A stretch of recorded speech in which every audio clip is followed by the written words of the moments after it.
I think that there are a lot the West can do to stop them, could do. They didn't.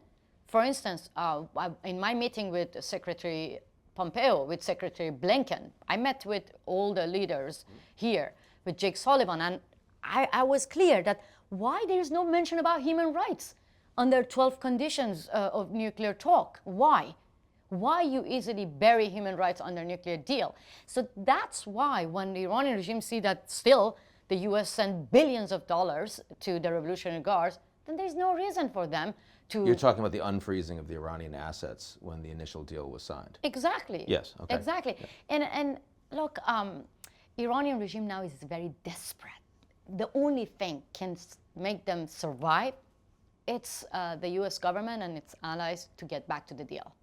And yet, everything they've done on the ground to the Iranian people make it almost inconceivable that the Americans would be willing to re-sign. But they didn't announce it yet. They didn't say that loud and clear that the deal is over. And they should. And they should. In your perspective. Yeah. Not only that, they should actually. The U.S. government must call its allies to recall their ambassadors, the leaders of G7. Because the Americans do not have an ambassador there, of course. I know. But in my meeting with President Macron, actually, I said that I was angry. I said, "Why did you shake the hand of Ebrahim Raisi, the butcher of Tehran?"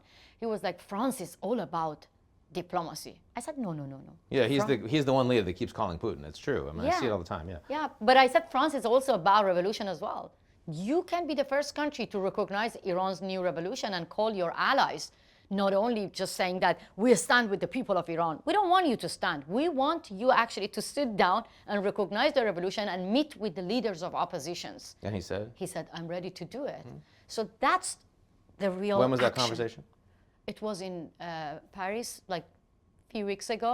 Yeah. He was the first president who recognized the revolution. Any steps yet to actually reach out to the opposition? Yeah. He has taken those steps. He actually wants me to have a delegation of opposition leaders and have a meeting and tell him what we really want. Okay, I hope that happens. I hope so, because the world leaders must be prepared to accept an Iran without the Islamic Republic. This is the first time in the history that President of France, met with opposition. Why? I mean, even here, why President Biden don't meet with opposition leaders?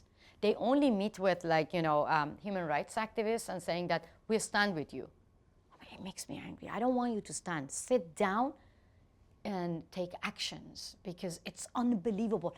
This is a progressive revolution. Doesn't matter whether Republican are in power or Democrats. It should be a bipartisan issue, because an Iran without the Islamic Republic can make the whole world a much safer place. It's good for everyone in the region. But you don't want the Americans necessarily calling actively for regime change, in the sense that when the Iranian government is claiming that it's Saudi Arabia, it's Israel, it's the United States, it's foreign actors that are behind these demonstrations. It's not the Iranian people. I don't want them to bring regime change for us. We're doing it. Right. We're doing it. What I want is very clear. When people are risking their lives and asking for regime change, you cannot patronize them and saying that, oh, this is your culture, or this is internal matter, or we don't want to touch this.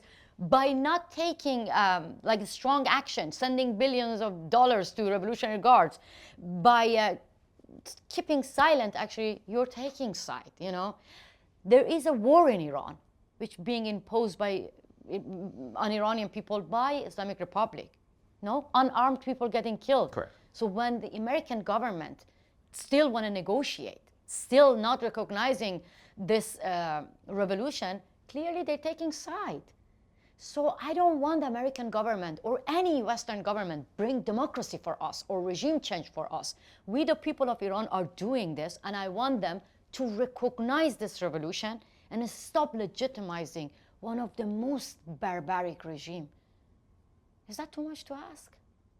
What do you think it takes to actually, domestically, to remove this regime? Are you hopeful? You said it's a marathon, but are you hopeful that this theocracy will actually crumble?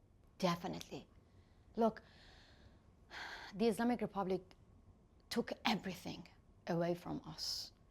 Everything. everything.